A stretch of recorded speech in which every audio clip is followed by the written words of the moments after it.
ପିଲାମାନେ ଆଜି ଆମେ ପଢିବା ନବମ ଶ୍ରେଣୀ ଇତିହାସର ପ୍ରଥମ ଅଧ୍ୟାୟର ଚତୁର୍ଥ ପାଠ, ଯାହାର ନାମ ରହିଛି ଶାନ୍ତି ପାଇଁ ପ୍ରାରମ୍ଭିକ ଉଦ୍ୟମ ଜାତିସଂଘ। ପୂର୍ବବର୍ତ୍ତୀ ପିରିୟଡରେ ଆମେ ପଢିଥିଲେ 3ଟି ପଏଣ୍ଟ ପଢିଥିଲେ ଏବଂ 4 ନମ୍ବର ପଏଣ୍ଟ ଜାତିସଂଘର ସଂଗଠନର 3ଟି ମୁଖ୍ୟ ଅଙ୍ଗ ଥିଲା, ଆଉ 2ଟି ସ୍ୱୟଂଶାସିତ ଅଙ୍ଗ ଥିଲା। ଆମେ 3ଟି ମୁଖ୍ୟ ଅଙ୍ଗରୁ 2ଟି ବିଷୟରେ ଆଲୋଚନା କରିସାରିଥିଲେ।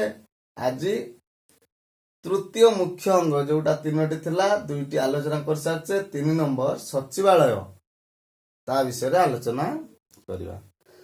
ପିଲାମାନେ ଜାତିସଂଘର ଏହି ସଚିବାଳୟ, ଯାହାକୁ ମୁଖ୍ୟ କାର୍ଯ୍ୟାଳୟ ମଧ୍ୟ କୁହାଯାଏ, ଏହା ସୁଇଜରଲ୍ୟାଣ୍ଡ ଦେଶର ଜେନେଭା ସହରରେ ଅବସ୍ଥିତ ଥିଲା।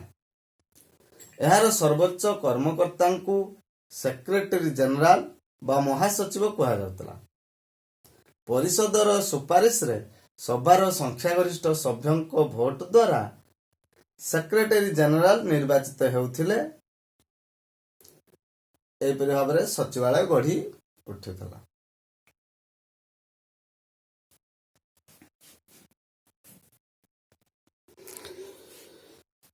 ଜାତିସଂଘ ସଚିବାଳୟରେ ଇଂଲଣ୍ଡର ସାର୍ ଏରିକ୍ ଡ୍ରୁମଣ୍ଡ ପ୍ରଥମ ସେକ୍ରେଟାରୀ ଜେନେରାଲ ହୋଇଥିଲେ। ତାପରେ ଫ୍ରାନ୍ସର ଆଭେନଲ ଓ ଆୟର୍ଲାଣ୍ଡର ଲେଷ୍ଟର ସେହି ପଦବୀରେ ରହିଥିଲେ। ସଚିବାଳୟରେ 11ଗୋଟି ବିଭାଗ କାର୍ଯ୍ୟ କରୁଥିଲା। ପ୍ରତ୍ୟେକ ବିଭାଗର ଜଣେ ଜଣେ ସେକ୍ରେଟାରୀଙ୍କ ତତ୍ତ୍ୱାବଧାନରେ କାର୍ଯ୍ୟ ଚାଲୁଥିଲା। ଏହାପରେ ଆମେ ଜାଣିବା ସ୍ଥାୟୀ ଆନ୍ତର୍ଜାତିକ ନ୍ୟାୟାଳୟ, ଯେଉଁଟାକି ସ୍ୱୟଂ ଶାସିତ ଅଙ୍ଗ। କାହାର ନା ଜାତିସଂଘର 3ଟି ମୁଖ୍ୟ ଅଙ୍ଗ ଥିଲା, 2ଟି ସ୍ୱୟଂ ଶାସିତ ଅଙ୍ଗ। 3ଟି ମୁଖ୍ୟ ଅଙ୍ଗ ବିଷୟରେ ଜାଣିଲ। ଏବେ ଜାଣିବା ସ୍ଥାୟୀ ଆନ୍ତର୍ଜାତିକ ନ୍ୟାୟାଳୟ, ଯେଉଁଟାକି ସ୍ୱୟଂ ଶାସିତ ଅଙ୍ଗ, ଆଉ ଆନ୍ତର୍ଜାତିକ ଶ୍ରମ ସଂଗଠନ। ଏହି ସ୍ଥାୟୀ ଆନ୍ତର୍ଜାତିକ ନ୍ୟାୟାଳୟ ନେଦରଲ୍ୟାଣ୍ଡର ହେଗ୍ ଠାରେ 1922 ମସିହା ଫେବୃଆରୀ 15 ତାରିଖରେ ଉଦ୍ଘାଟିତ ହୋଇ କାର୍ଯ୍ୟ ଆରମ୍ଭ ହୋଇଥିଲା।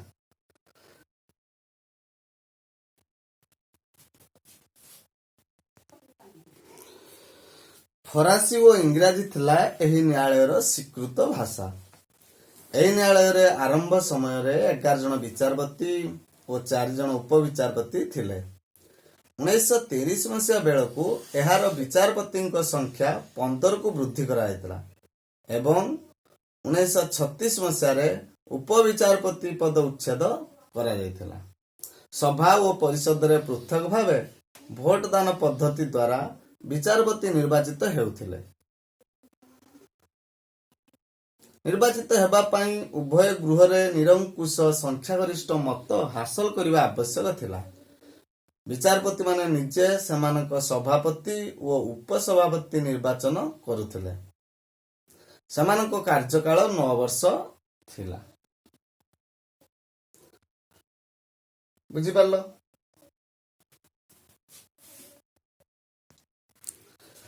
ଏହାର କାର୍ଯ୍ୟ କଣ ଥିଲା ନା ଆନ୍ତର୍ଜାତିକ ଚୁକ୍ତିଗୁଡ଼ିକର ସର୍ତ୍ତ ଓ ଉଦ୍ଦେଶ୍ୟକୁ ବ୍ୟାଖ୍ୟା କରିବା, ତା ସହିତ ବିଭିନ୍ନ ରାଷ୍ଟ୍ର ମଧ୍ୟରେ ପାରସ୍ପରିକ କଳହ ସମୟରେ ଆଇନଗତ ପରାମର୍ଶ ଦେବା, ଜାତିସଂଘର କୋଭେନାଣ୍ଟକୁ ସ୍ପଷ୍ଟ ଓ ବୋଧଗମ୍ୟ କରିବା ଏବଂ ସଭା ବା ପରିଷଦ ଦ୍ୱାରା ପ୍ରେରିତ କୌଣସି ବିବାଦ ସମ୍ବନ୍ଧୀୟ ବିଷୟ ଉପରେ ଉପଦେଶାତ୍ମକ ମତ ଦେବା ଆନ୍ତର୍ଜାତିକ ନ୍ୟାୟାଳୟର କାର୍ଯ୍ୟ ଥିଲା। ତାହେଲେ ଏଇଟା ଆସିବାରେ ପ୍ରଶ୍ନ, ସ୍ଥାୟୀ ଆନ୍ତର୍ଜାତିକ ନ୍ୟାୟାଳୟର କାର୍ଯ୍ୟ କଣ ଥିଲା? ଆଉ ଥରେ କହିଦେଉଛି ନା ଆନ୍ତର୍ଜାତିକ ଚୁକ୍ତିଗୁଡ଼ିକର ସର୍ତ୍ତ ଓ ଉଦ୍ଦେଶ୍ୟକୁ ବ୍ୟାଖ୍ୟା କରିବା, ବିଭିନ୍ନ ରାଷ୍ଟ୍ର ମଧ୍ୟରେ ପାରସ୍ପରିକ କଳହ ସମୟରେ ଆଇନଗତ ପରାମର୍ଶ ଦେବା, ଜାତିସଂଘର କୋଭେନାଣ୍ଟକୁ ସ୍ପଷ୍ଟ ଓ ବୋଧଗମ୍ୟ କରିବା ଏବଂ ସଭା ବା ପରିଷଦ ଦ୍ୱାରା ପ୍ରେରିତ କୌଣସି ବିବାଦ ସମ୍ବନ୍ଧୀୟ ବିଷୟ ଉପରେ ଉପଦେଶାତ୍ମକ ମତ ଦେବା ଆନ୍ତର୍ଜାତିକ ନ୍ୟାୟାଳୟର କାର୍ଯ୍ୟ ଥିଲା। ପିଲାମାନେ ଏହି ଆନ୍ତର୍ଜାତିକ ନ୍ୟାୟାଳୟର ଆଇନଗତ ଅଧିକାର 2 ପ୍ରକାରର ଥିଲା। ସେଗୁଡ଼ିକ ହେଲା ସ୍ୱେଚ୍ଛାକୃତ ଓ ବାଧ୍ୟତାମୂଳକ। ଯେତେବେଳେ 2 ବା ତତୋଧିକ ରାଷ୍ଟ୍ର ସେମାନଙ୍କ ମଧ୍ୟରେ ଥିବା ବିବାଦକୁ ସମାଧାନ କରିବା ପାଇଁ ନ୍ୟାୟାଳୟରେ ଉପସ୍ଥାପନ କରୁଥିଲେ, ତାହା ନ୍ୟାୟାଳୟର ସ୍ୱେଚ୍ଛାକୃତ ଅଧିକାର ପରିସର ଅନ୍ତର୍ଭୁକ୍ତ ହେଉଥିଲା। ତମାନେ ଟିକେ ବହିକୁ ପଢିବ। ଏହାପରେ ଆମେ ପଢିବା ଆଉ ଗୋଟିଏ ସ୍ୱୟଂଶାସିତ ଯୋଉ ତାର ରହିଛି ଅଙ୍ଗ ଆନ୍ତର୍ଜାତିକ ଶ୍ରମ ସଂଗଠନ। ଏହାର ମୁଖ୍ୟ କାର୍ଯ୍ୟାଳୟ ଜେନେଭା ଠାରେ ସ୍ଥାପିତ ହୋଇଥିଲା। ଜାତିସଂଘର ସମସ୍ତ ସଭ୍ୟ ସ୍ୱୟଂ ସକ୍ରିୟ ଭାବେ ଏହି ସଂଗଠନର ସଭ୍ୟ ହୋଇଥିଲେ। ତା ଛଡା ଜାତିସଂଘର ସଭ୍ୟ ନ ହୋଇଥିବା ରାଷ୍ଟ୍ରମାନଙ୍କୁ ମଧ୍ୟ ଏହାର ସଦସ୍ୟ କରାଯାଇଥିଲା। ଏହାର ମୁଖ୍ୟ ଉଦ୍ଦେଶ୍ୟ କଣ ଥିଲା ନା ପୁରୁଷ, ମହିଳା ଓ ଶିଶୁମାନଙ୍କ ଶ୍ରମ ପାଇଁ ତାଙ୍କ ନିଜ ଦେଶରେ ଏବଂ ଶିଳ୍ପ ଓ ବାଣିଜ୍ୟ କ୍ଷେତ୍ରରେ ତାଙ୍କ ଦେଶର ସମ୍ପର୍କ ଥିବା ଅନ୍ୟ ଦେଶରେ ଅନୁକୂଳ ଓ ମାନବୋଚିତ ଅବସ୍ଥା ସୁରକ୍ଷିତ କରିବା ଆନ୍ତର୍ଜାତିକ ଶ୍ରମ ସଂଗଠନର ମୁଖ୍ୟ ଉଦ୍ଦେଶ୍ୟ ଥିଲା। ଏହି ସଂଗଠନର 3ଟି ଅଙ୍ଗ ଥିଲା। ସେଗୁଡ଼ିକ ହେଲା ସାଧାରଣ ସମ୍ମିଳନୀ, ଶାସନ ନିୟନ୍ତ୍ରକ ଦଳ, ଆନ୍ତର୍ଜାତିକ ଶ୍ରମ କାର୍ଯ୍ୟାଳୟ। ସାଧାରଣ ସମ୍ମିଳନୀରେ ପ୍ରତ୍ୟେକ ସଦସ୍ୟ ରାଷ୍ଟ୍ରର 4 ଜଣ ପ୍ରତିନିଧି ଥିଲେ। ସେମାନଙ୍କ ମଧ୍ୟରୁ 2 ଜଣ ସରକାରଙ୍କ ଦ୍ୱାରା, ଜଣେ ଶିଳ୍ପପତିଙ୍କ ଦ୍ୱାରା ଓ ଜଣେ ଶ୍ରମିକମାନଙ୍କ ଦ୍ୱାରା ମନୋନୀତ ହେଉଥିଲେ। ସାଧାରଣ ସମ୍ମିଳନୀର କୌଣସି ବୈଧାନିକ କ୍ଷମତା ନଥିଲା, କିନ୍ତୁ ଏହା ଶ୍ରମିକମାନଙ୍କ ଅବସ୍ଥାରେ କେତେକ ତ୍ରୁଟି ଓ ସେଗୁଡ଼ିକ ସୁଧାରିବା ପାଇଁ ଦୃଷ୍ଟି ଆକର୍ଷଣ କରୁଥିଲା। ବୁଝିପାରିଲେ ପିଲାମାନେ?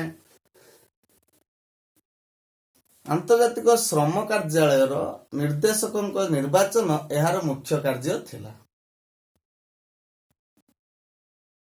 ଜେନେଭାଠାରେ ଅବସ୍ଥିତ ଆନ୍ତର୍ଜାତିକ ଶ୍ରମ କାର୍ଯ୍ୟାଳୟ ଶ୍ରମିକମାନଙ୍କ ଉନ୍ନତି ସମ୍ପର୍କରେ ତଥ୍ୟ ସଂଗ୍ରହ ଓ ତାର ପ୍ରସାରଣ ପାଇଁ ଉଦ୍ଦିଷ୍ଟ ଥିଲା। କିନ୍ତୁ ଶ୍ରମିକମାନଙ୍କ ଅବସ୍ଥାର ନିୟନ୍ତ୍ରଣ ପାଇଁ ଆନ୍ତର୍ଜାତିକ ନିୟମ ପ୍ରସ୍ତୁତ କରିବା ଏହାର ମୁଖ୍ୟ ଉଦ୍ଦେଶ୍ୟ ଥିଲା। ପଡ଼ିବ ପରୀକ୍ଷାର ଆନ୍ତର୍ଜାତିକ ଶ୍ରମ ସଂଗଠନର ମୁଖ୍ୟ ଉଦ୍ଦେଶ୍ୟ କଣ ଥିଲା ନା ଶ୍ରମିକମାନଙ୍କ ଅବସ୍ଥାର ନିୟନ୍ତ୍ରଣ ପାଇଁ ଆନ୍ତର୍ଜାତିକ ନିୟମ ପ୍ରସ୍ତୁତ କରିବା। ପିଲାମାନେ ବୁଝିପାରିଲ?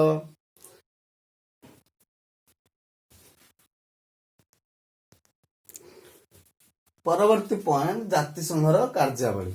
କଣ ଏହାର କାର୍ଯ୍ୟ ଥିଲା? ଏହାର 2ଟି କାର୍ଯ୍ୟ ଥିଲା। ଗୋଟେ ସଫଳ ଯୋଉଟା କୃତିତ୍ୱପୂର୍ଣ୍ଣ କାର୍ଯ୍ୟ, ଗୋଟେ ଅସଫଳ କାର୍ଯ୍ୟ।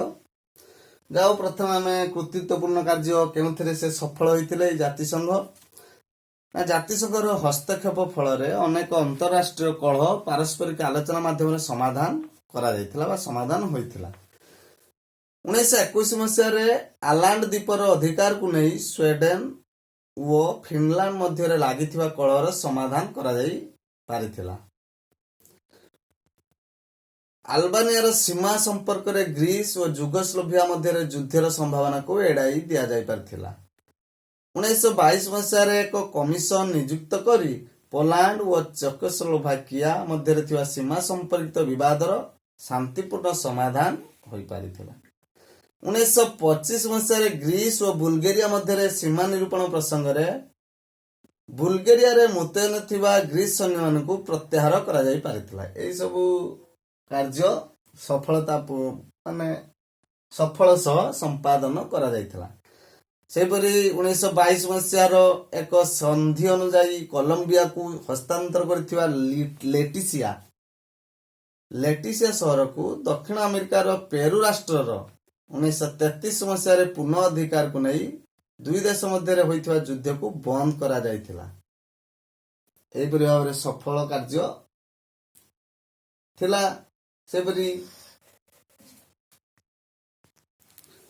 ସେହିପରି ପ୍ୟାରିସ ସନ୍ଧି ଅନୁଯାୟୀ 1935 ମସିହାରେ ସାର୍ କୋଇଲା ଅଞ୍ଚଳରେ ଏକ ଗଣଭୋଟ ସଂଗଠିତ କରାଯାଇ ସାର୍ ଅଞ୍ଚଳକୁ ଜର୍ମାନୀ ସହିତ ମିଶାଇ ଦିଆଯାଇଥିଲା। ବୁଝିପାରିଲ? ଅସଫଳ କ୍ଷେତ୍ର କଣ ଥିଲା ବା କେଉଁ କାମ ଗୁଡ଼ିକ ଅସଫଳ ଥିଲା ନା କେତେକ କାର୍ଯ୍ୟରେ ଜାତିସଂଘ ସଫଳତା ପାଇପାରି ନଥିଲା।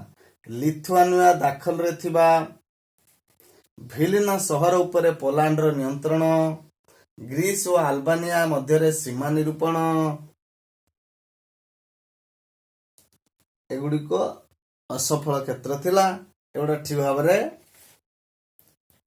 ବୁଝାଯାଇ ପାରିନଥିଲା। ସେହିପରି ଭାବରେ ଇଟାଲୀ ଦ୍ୱାରା କର୍ଫ୍ୟୁ ଦ୍ୱୀପ ଧ୍ୱଂସ ଓ ଗ୍ରୀସ ଠାରୁ କ୍ଷତିପୂରଣ ଆଦାୟ ଜାତିସଂଘ ସୁରକ୍ଷା ଦେଇଥିବା ଓ ଜଣେ ଫରାସୀ କମିଶନରଙ୍କ ଦ୍ୱାରା ପ୍ରସାରିତ ହେଉଥିବା ମେମେଲ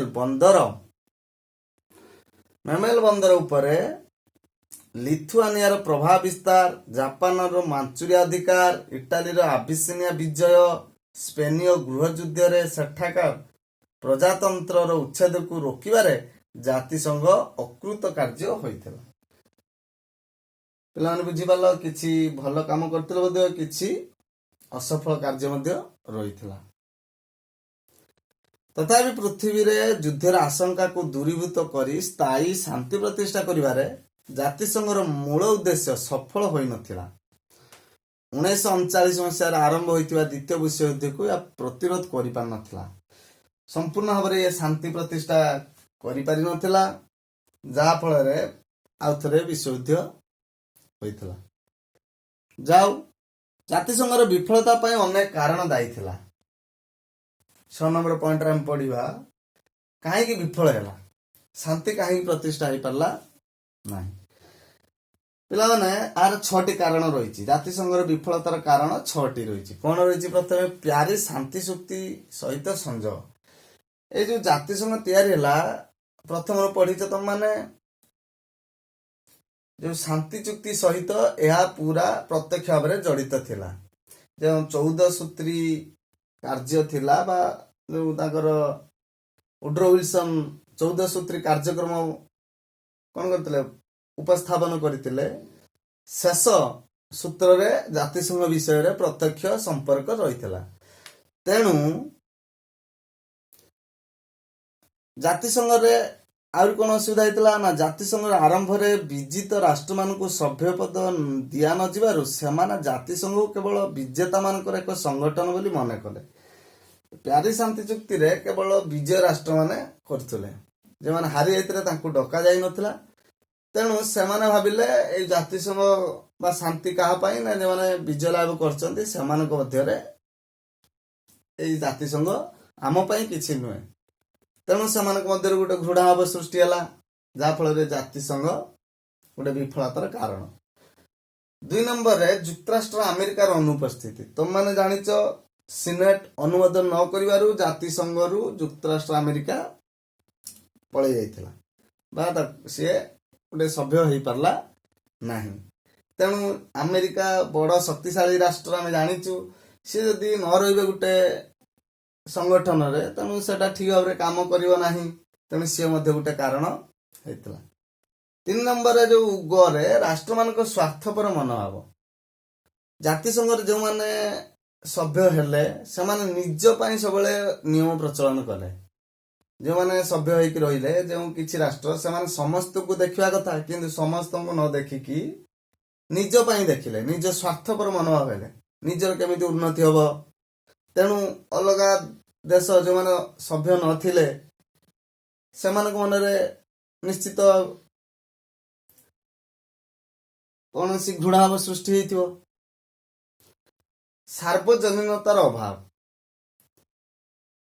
ମାନେ ସମସ୍ତ ଭିତରେ ଏକତା ରହିପାରିଲା ନାହିଁ। କୌଣସି ସମୟରେ ସମସ୍ତ ବୃହତ ରାଷ୍ଟ୍ର ଜାତିସଂଘର ସଦସ୍ୟ ରହିନଥିଲେ। ଜର୍ମାନୀ 1926 ମସିହାରେ ଏହାର ସଦସ୍ୟ ହେଲା, କିନ୍ତୁ ହିଟଲରଙ୍କ ଉତ୍ଥାନ ପରେ 1933 ମସିହାରେ ସଦସ୍ୟ ପଦ ତ୍ୟାଗ କଲା। ସେହି ବର୍ଷ ଜାପାନ ମାଞ୍ଚୁରିଆ ଆକ୍ରମଣ କରିବା ପରେ ଜାତିସଂଘ ସହିତ ସମ୍ପର୍କ ଛିନ୍ନ କଲା।